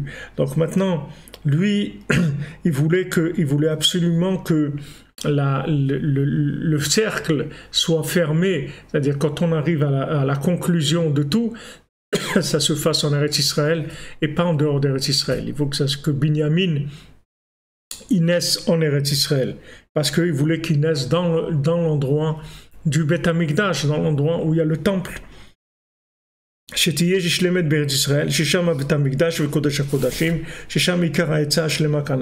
Donc voilà ce qu'il voulait, que le conseil, que Binyamin il naisse en Eretz Israël, là l'endroit du conseil, l'endroit de la maison d'Hachem, l'endroit du Kodesh HaKodashim, du Saint des Saints, c'est-à-dire que dans le Saint des Saints, vous avez automatiquement tous les conseils du monde, puisque maintenant c'est l'endroit qui est en même temps dans ce monde et en même temps dans l'autre. Donc à cet endroit-là, il y a une vision générale de tous les besoins de n'importe quel individu sur Terre. Tous les besoins par rapport à l'infini, pas par rapport uniquement au binaire de ce monde, mais par rapport à l'infini. C'est-à-dire comment donner un conseil à quelqu'un, que ce conseil-là, il soit en fait un conseil lié à l'infini. Parce que si maintenant il n'est pas lié à l'infini, comme l'exemple que je vous donne tout le temps, quand Rav Freikel il a demandé à Rabbeinu de faire une bénédiction à son cousin qui était très pauvre, et Rabbeinu il a dit j'ai pas de bénédiction pour lui. Alors Rav Freikel il a demandé à Rabbeinu, il a dit est-ce que moi je peux lui faire une bénédiction? Alors Rabbeinu a dit si tu veux fais-lui une bénédiction. Alors il lui a fait une bénédiction. Après ce monsieur il est devenu très riche. Alors, quand il était pauvre, il avait l'habitude de venir chez Rabbeinu un petit peu pour parler à Breslev. Ça se passait dans la ville de Breslev. Et dans la maison de Rabbeinu, il y avait des fenêtres qui donnaient sur la rue. Et un jour, il est passé ce monsieur-là. Alors, Rabbeinu lui a fait signe par la fenêtre de rentrer. Donc, il était obligé de rentrer. Alors, Rabbeinu il lui a dit, ça va? Il dit, ouais, ça va. Et il dit est-ce que tu as regardé le ciel aujourd'hui? Alors il savait pas trop quoi répondre parce qu'il a pas. Alors Rabbeinu, il y avait Rav Freikel qui était présent. Il lui a dit tu vois qu'est-ce que tu as fait avec ta bénédiction? Il n'a plus le temps de regarder le ciel. Donc il lui a dit voilà, ce que tu lui as fait c'est une malédiction en fait, c'est pas une bénédiction. Pour lui la richesse c'est une malédiction. Regarde ça l'éloigner de Dieu. Donc c'est une malédiction. Donc il n'y a pas si vous voulez, il n'y a pas de notion absolue du conseil, parce que tout le principe du conseil, c'est l'adaptation, si vous voulez, des conditions de vie optimisées par rapport à l'individu. C'est ça le conseil. Il n'y a pas de conseil qui soit, je vous dis, à part ces conseils-là, la Hitbodedut et le Tikkun HaKlali et Chatzot et Ouman, il n'y a pas après. Il faut chercher, c'est-à-dire c'est pas des choses qu'on peut savoir. On a besoin d'être aidé, on a besoin d'être orienté. Donc dans cet endroit-là du Kodesh HaKodashim, il y a tous les conseils du monde. Il y a tous les conseils du monde. C'est vous là, vous avez besoin d'un conseil, vous allez au Kotel. Au Rachem, voilà, des gens, ils habitent à Jérusalem. Ils ont la chance de pouvoir aller au Kotel. Allez, il faut y aller, c'est tout. Il faut y aller, puisque toutes les prières du monde,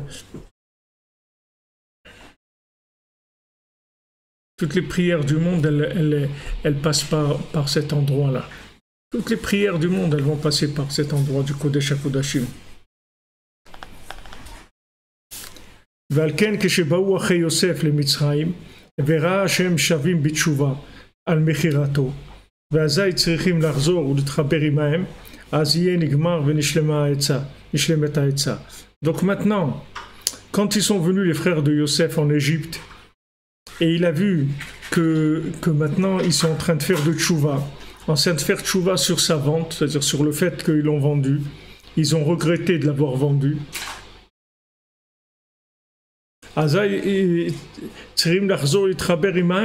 Maintenant, il faut qu'ils reprennent le contact avec eux, puisque maintenant ils ont fait tchouva. Donc, on ne peut plus le laisser, il est plus ignoré, parce qu'il y en a, ils sont revenus vers lui. Donc maintenant, il a dit, si maintenant on se remet ensemble, à ce moment-là, le conseil, il va devenir parfait. Parce que Yosef, il était conscient que s'il n'arrivait pas à rapprocher ses frères de lui, lui ne pouvait pas faire tout seul ce qu'il avait à faire. Il avait besoin que eux, ils le reconnaissent. À ce moment-là, tout le monde allait être optimisé et il allait avoir le conseil parfait. C'est pour ça qu'il n'a pas voulu du tout se faire connaître à eux tant qu'ils n'ont pas appelé Binyamin. D'après ce qu'on a dit, maintenant vous comprenez pourquoi. Pourquoi Binyamin? Pourquoi il a dit vous aimez Binyamin ou rien? Il ne se passera rien. Il n'y a rien, vous n'allez pas sortir de là. Il n'y a pas de. Alors ils ont été obligés d'aimer Binyamin, c'était pas facile. Parce que Yaakov ne voulait pas le lâcher, il avait trop peur avec ce qui s'est passé avec Yosef. Mais en fin de compte, ils sont arrivés Yehuda il est arrivé à convaincre son père et à amener Binyamin.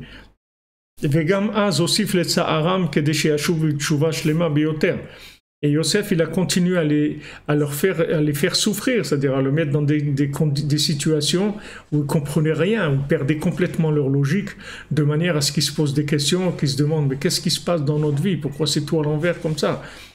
Et avec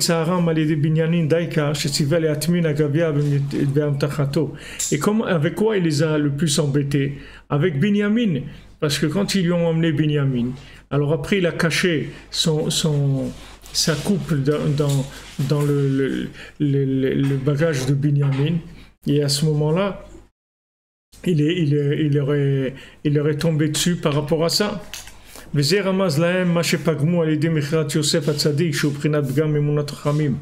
avec ça, il leur a fait allusion sur le fait qu'ils ont été pogem dans la vente de Yosef, qui était le tzaddik, et ils ont été pogem dans Menat Rachamim. C'est-à-dire quand maintenant il a pris Binyamin, c'est-à-dire il a caché sa coupe dans le bagage de Binyamin. Après il a arrêté Binyamin. Alors quand il a vu comment ils étaient mal, quand il leur a voulu leur montrer, regardez ce que vous avez fait quand vous m'avez vendu. Vous m'avez vendu, avec ça vous avez perdu tous les conseils. Que tout le problème que vous avez fait, c'est en vendant Yosef, c'est que vous allez enlever le conseil. C'est-à-dire que Yosef ne peut plus donner de conseil parce que vous l'avez vendu. Vous l'avez vendu, ça veut dire que vous l'avez tronqué, vous l'avez tué, vous avez voulu en faire un monstre de ce Yosef-là. En disant, ouais, qu'est-ce que c'est ce fou-là, qu'est-ce qu'il raconte, etc. Tout ça, qu'est-ce que vous êtes vous-même, vous êtes fait du mal à vous-même parce que vous avez empêché le conseil de Yosef de se manifester. En tout cas, vous l'avez retardé. Vous avez la responsabilité d'avoir retardé la réparation de l'humanité, comme Rabbi Nachman dit, quand il a dit à Rabbi Nathan avant de mourir, il a dit comment je n'ai pas terminé. C'est sûr que j'ai terminé, mais seulement le fait qu'ils nous ont fait la guerre, tous les gens et tout, ça va mettre plus de temps, c'est tout. Mais s'ils avaient accepté Rabbi Nachman, alors ça y est, on aurait terminé déjà. mais ils n'ont pas accepté. Ils ont été contre lui, donc ils ont retardé, si vous voulez, la révélation du conseil, c'est-à-dire la vérité. Quel est le véritable conseil? C'est la vision de la vérité adaptée à moi. C'est ça le conseil. C'est comment moi, comme je suis, je peux vivre connecté avec Hachem dans la joie, avec une harmonie totale avec Hachem. Comme je suis, dans ma simplicité, dans ma médiocrité, là où je me trouve. C'est-à-dire ça, c'est le conseil parfait. Et donc quand maintenant ils ont été contre le tzaddik, ils ont caché le conseil au monde. Qui a Bet Hamikdash Bechelko. Parce que le temple, il se trouve dans la partie de Binyamin. C'est là où il y a le temple. Qui Binyamin haya naki legamri mibgam ha'etzot ra'ot shenimshachim me'etzat hanachash kanal shegaram mital la'olam. Qui Binyamin haya naki mikol ze.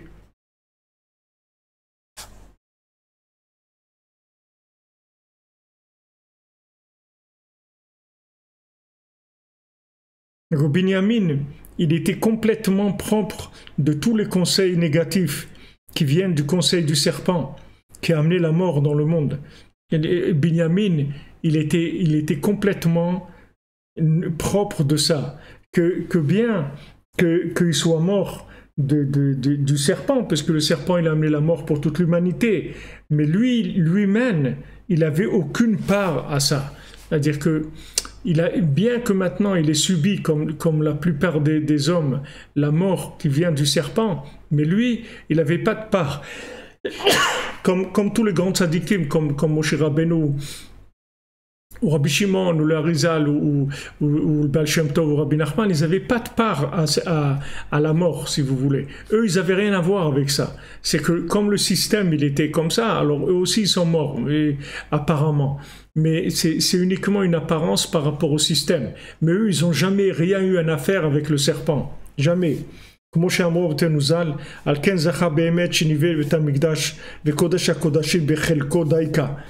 pour ça que il a eu le mérite que le temple il a été construit dans sa part à lui, c'est-à-dire dans son territoire à Binyamin, que là-bas se trouve le principal du tikkun de la Etza, c'est-à-dire du conseil véritable, c'est là-bas où se trouve. Al-Ken Ramaz Lahem Yosef Abgam Alidi Binyamin Atzadik Shepagmu Aliadin Bgam Emunat Rachamim. C'est pour ça que Yosef, il leur a fait allusion, il leur a fait comprendre, il leur dit regardez, vous avez pas eu confiance en moi, vous avez abîmé, vous avez fauté dans la foi, dans les sages, dans le tzaddik, puisque Yosef c'était lui le tzaddik de la génération. Sheikar Abgam Magia Leprinat Binyamin. Il dit sachez que la faute que vous avez faite, c'est sur Binyamin que ça arrive, c'est-à-dire sur le tzaddik qui est Binyamin, c'est-à-dire le côté droit complètement, c'est le côté de la miséricorde, celui qui se trouve dans le sein des saints, c'est-à-dire là où il peut adoucir toute la rigueur du monde. Chez Prinat Abet Hamikdash, qui est le temple, chez Ikar Prinat Shlemut Haetza, que le temple c'était l'endroit où on reçoit le conseil parfait. Le conseil parfait, ça veut dire, si vous voulez, comment vivre connecté, comment vivre le mieux, optimiser au maximum par rapport à mon passage sur terre. C'est ça le conseil. Il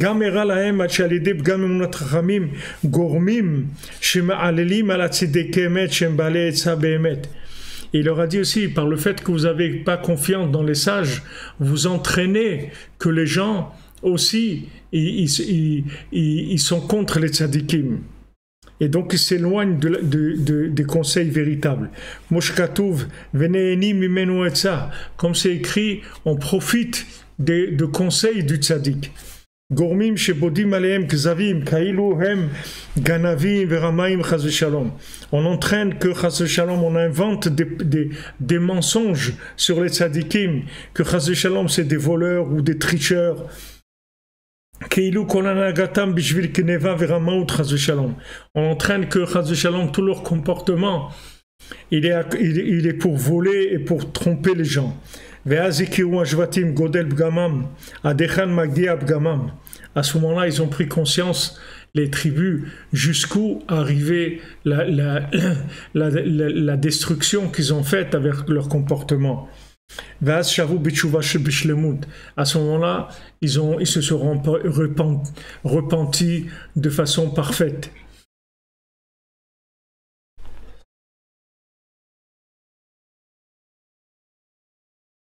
כמו שכתוב, מה נאמר, מה נדבר, מה נסתדק, אלוהים מצא את העוון עבדיך. Comme ils ont dit, qu'est-ce qu'on peut dire, qu'est-ce qu'on peut parler, qu'est-ce qu'on peut justifier. Hachem, il a trouvé la faute de tes serviteurs. Vaz zachur letaken al yedei zeh, et ils ont eu le mérite de pouvoir réparer. Vaz itvada lahem Yosef. Et à ce moment-là, Yosef, il leur a dit, Ani Yosef, voilà. C'est moi, c'est Yosef, votre frère. Et ils sont revenus et se sont réinclus ensemble. Que ça fait allusion à la fin, à la réparation finale.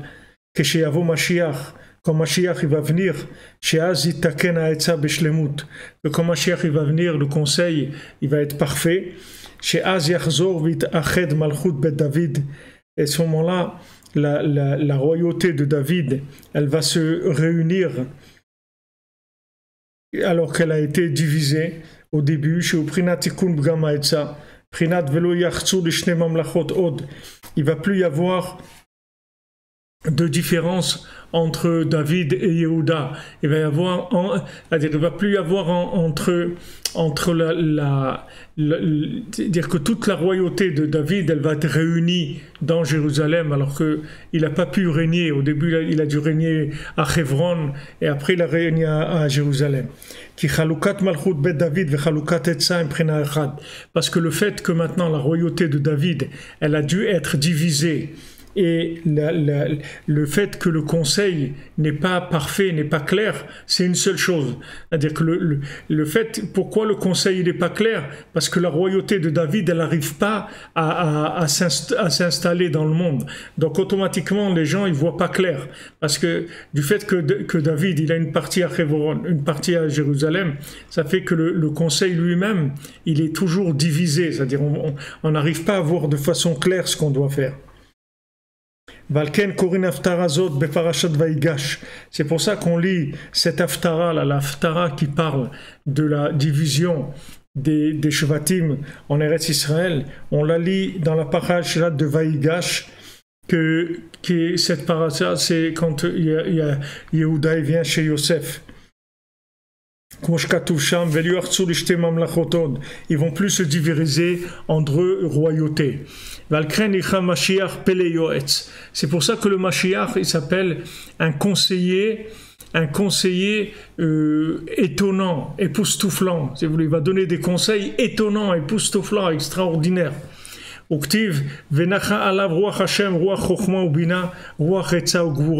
Comme c'est écrit, il va y avoir sur lui le souffle d'Hachem, le souffle de la sagesse et de la déduction, le souffle du conseil et de la force. Parce que la réparation principale, elle se trouve dans la réparation du conseil. Si vous avez le bon conseil, vous avez réussi votre vie. Quelqu'un qui vous a donné un bon conseil et vous a fait réussir votre vie.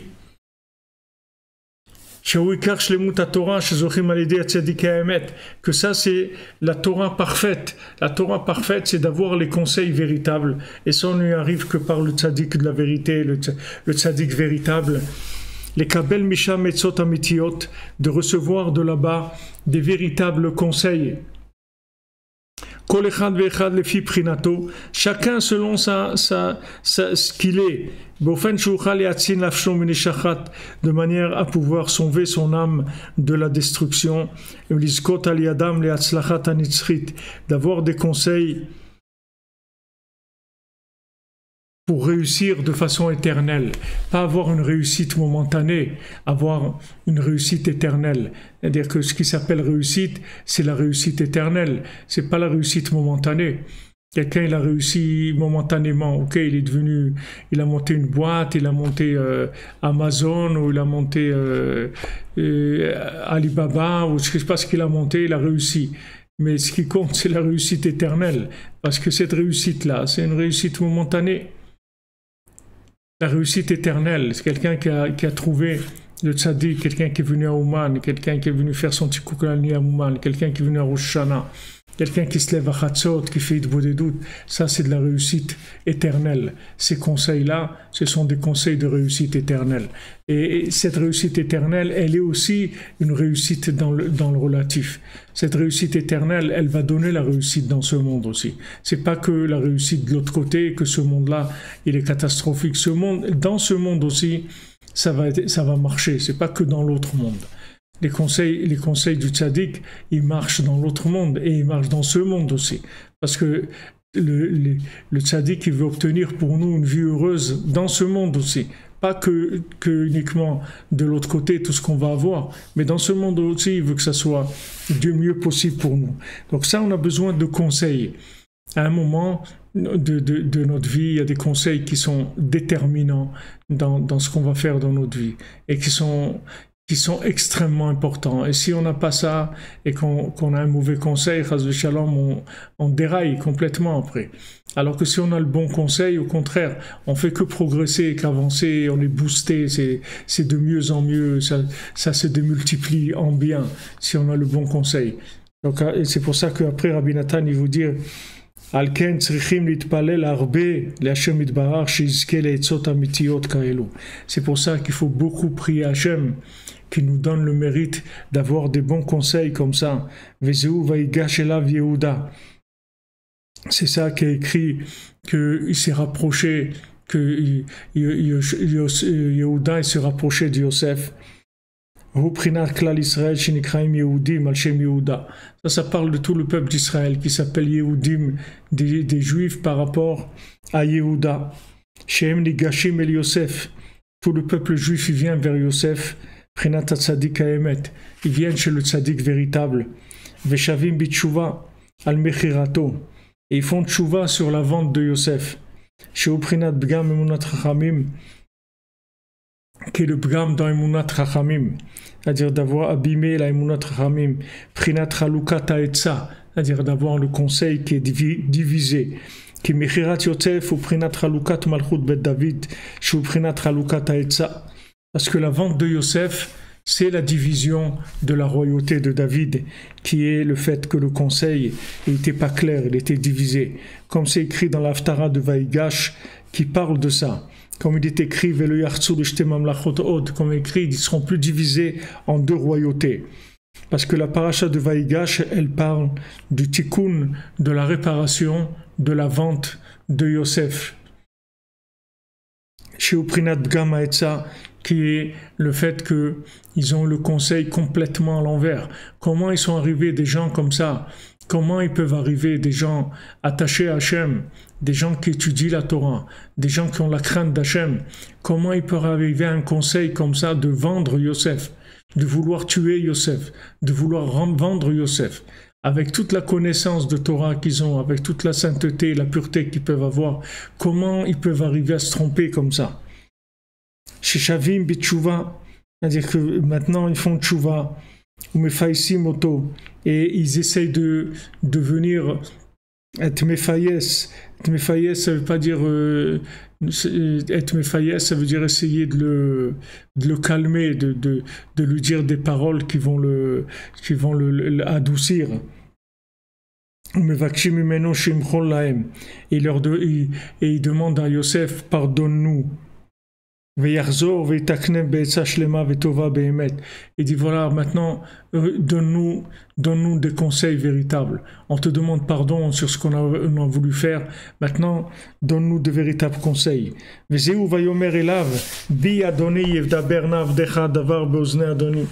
c'est pour ça qu'il lui a dit, en moi mon maître il va parler, que mon maître parle à son serviteur. Et Rachid explique Kansu devarai boznecha. Il a dit que mes paroles rentrent dans tes oreilles. Shemevakshim oto sheishma etev. C'est-à-dire, on demande au tzaddik, écoute-nous bien, que nos paroles rentrent dans tes oreilles, dans ton cœur vraiment. Kishmi'a beli batalia. Parce que l'écoute, elle dépend du cœur. C'est-à-dire, c'est le cœur. Quand on dit écouter, ça veut dire mettre son cœur. Quand on écoute quelqu'un, ça veut dire qu'on ouvre son cœur aux paroles qu'il va nous dire. Aïnou sheirachem alehem, ve'asib libo etev etev, qui commence à avoir pitié d'eux et qui mettent son cœur vraiment, que de voir Manaase Manu Bazé Olam. Qu'est-ce qui se passe avec nous dans ce monde? Vous voyez, Rabbi Nathan, doucement, il glisse doucement vers des paroles générales. Au début, il est en train de parler là des tribus. Il est en train de parler de Yehuda qui vient parler à Yosef. Et maintenant, il dit, regardez, on vient tous chez le tzaddik. On lui dit, pardon qu'on t'a vendu. À dire, pardon qu'on a vendu le tzaddik. Pourquoi on a vendu Yosef? Mais chacun, il vend Yosef là où il est. Chacun, qu'est-ce que veut dire il a vendu Yosef? Rabbeinu dit chacun il a en lui un point qui est de tzaddik, un point d'idéal. Il a été vendre cet idéal pour de l'argent, pour de l'honneur, parce qu'il a peur, parce que sa belle-mère elle regarde de travers, ou parce que son voisin il n'est pas d'accord avec lui, ou parce que à la synagogue on le regarde comme ça, ou dans la rue on le regarde comme ça, ou s'il est habillé comme ça on se moque de lui, n'importe quoi. Il a vendu ça pour du confort. Il a vendu ça pour de l'argent, même des gens qui font des choses dans la Torah pour de l'argent, comment ils vendent, ça s'appelle vendre Yosef. Alors les gens ils font tchouva sur ça, et ils disent voilà, Rachem Aleinu, on me dit Rabbi Nachman, aie pitié de nous, mets ton cœur bien, à voir qu'est-ce qui se passe avec nous dans ce monde. Regarde où on est, et qui nous donne le conseil qu'il faut à chacun, de façon qu'on puisse sauver notre vie, chacun de quoi il doit être sauvé, que Chas v'Shalom, on perd pas notre espoir, notre délivrance.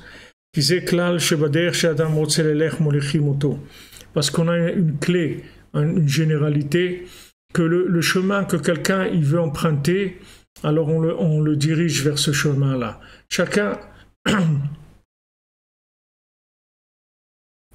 Chacun, d'abord il doit être clair par rapport à ce qu'il veut, qu'il définisse ce qu'il veut d'abord, qu'il sache ce qu'il veut, qu'il vienne devant le tzaddik, qu'il dise voilà, regarde, occupe-toi de moi, je suis paumé, je sais pas qu'est-ce que je vais devenir, qu'est-ce que c'est ma vie, alors il vient Yehuda devant Yosef, il dit regarde ce que c'est ma vie, et pitié de moi. Comment chez Shoalim et Tzaddik, Ken Hu Meshiv. Vous voyez ce que je vous ai dit tout à l'heure? Selon comment on demande au tzaddik, comme ça il va répondre.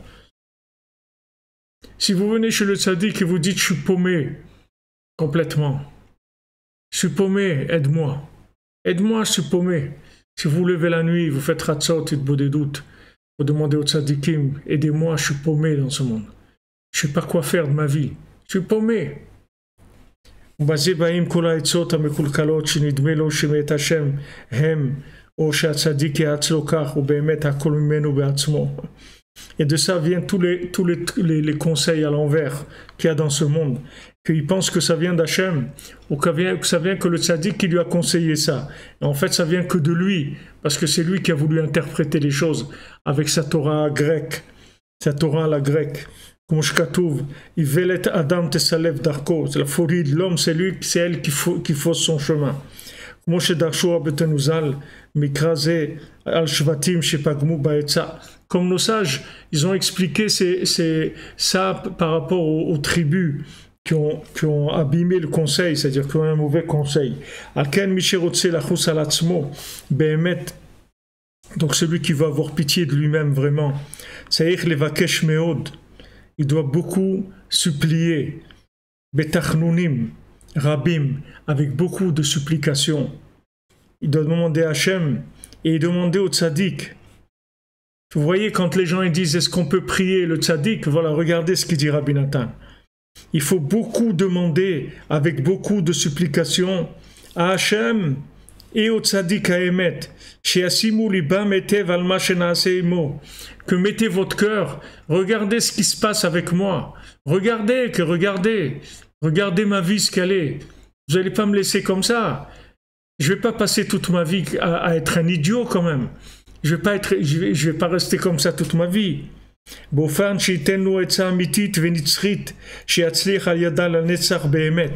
manière à ce que lui donne un conseil véritable et éternel, qu'avec ce conseil-là, ils puissent réussir pour l'éternité vraiment. Vraiment pour l'éternité, c'est-à-dire qu'une véritable, une réussite éternelle pour la vérité. Bezrat Hashem. Donc vous voyez, Rabbi Nathan, comment il nous met sur les rails. Et Bezrat Hashem, on continuera jeudi prochain que dans cette étude-là, parce que là, Rabbi Nathan, il est lancé sur quelque chose d'extrêmement profond. Et vous allez voir, on va avancer, Bezrat Hashem, avec des paroles d'orientation claires. Regardez, clair. Il dit combien il faut supplier. Supplier Hashem, supplier le tzaddik. Supplier Hashem, supplier le tzaddik. Ayez pitié de moi. Ne me laissez pas paumer dans ce monde. Ok, j'ai des façons, je suis tordu, j'ai fauté, j'ai fait plein de choses. Ne me laissez pas. Ne me laissez pas. Ne me laissez pas ne me laissez pas me perdre. Ne me laissez pas de perdre. Sauvez-moi de moi-même, de ma folie. Sauvez-moi de ma folie. Sauvez-moi de moi-même, que je me perde pas dans ce monde. Voilà, c'est pas difficile. C'est-à-dire, ce qu'il nous dit ici, c'est pas difficile à faire. Il faut juste de la sincérité, c'est tout. Vous voulez la nuit, vous vous levez la nuit dans votre côté, dans votre intimité, et vous parlez à Hachem, vous lui racontez tout ce qui se passe avec vous, et vous racontez à Hachem, vous racontez au tzaddik, à Rabbi Nachman, et vous leur dites, sauvez-moi, sauvez-moi, ne me laissez pas, ne me laissez pas. Qu'est-ce que vous pouvez faire d'autre? Pour rien faire d'autre. C'est la seule chose que vous pouvez faire. Ne me laissez pas, donnez-moi le bon conseil. Je ne sais pas quoi faire. Je fais des choses, mais peut-être je suis en train de me tromper complètement, j'en sais rien. Comment je peux savoir? Alors ne me laissez pas, c'est tout. Je me tourne vers vous, je n'ai pas d'autres possibilités. Qu'est-ce que je peux faire d'autre? Si même les tribus, Yehuda, les tribus d'Israël, ils se sont trompés, qu'est-ce que je peux dire moi? Qu'est-ce que je peux dire, moi, avec tout ce que j'ai comme parti pris, comme intérêt, combien je suis soudoyé par mes désirs et mes plaisirs et tous mes fantasmes. Comment je peux pas me planter? Ayez pitié de moi, c'est tout. Voilà, faites ça, c'est tout, c'est pas difficile. Avec ça, Bezrat Hashem, il y a la protection d'Hachem, la protection du tzaddik, le tzaddik il intervient. Comme il nous a dit, regardez, les gens y croient qu'ils ont vu des choses écrites dans la Torah. Ils disent, ouais, mais c'est écrit, hein, j'ai vu, c'est écrit. Qu'est-ce qui est écrit? Écrit, c'est du grec ce que tu lis. Qu'est-ce que tu racontes? De quoi tu parles? De quoi tu parles? Comment tu veux interpréter le texte alors que tu es complètement soudoyé, complètement déformé par des désirs, des plaisirs, des intérêts personnels? Comment tu veux voir la vérité? Mais par contre, si maintenant tu demandes à Hachem, tu demandes au tzaddik d'avoir pitié de toi, ils vont t'orienter, tu seras pris en charge, on va s'occuper de toi, Bezrat Hashem, pour te donner le meilleur du monde, Bezrat Hashem.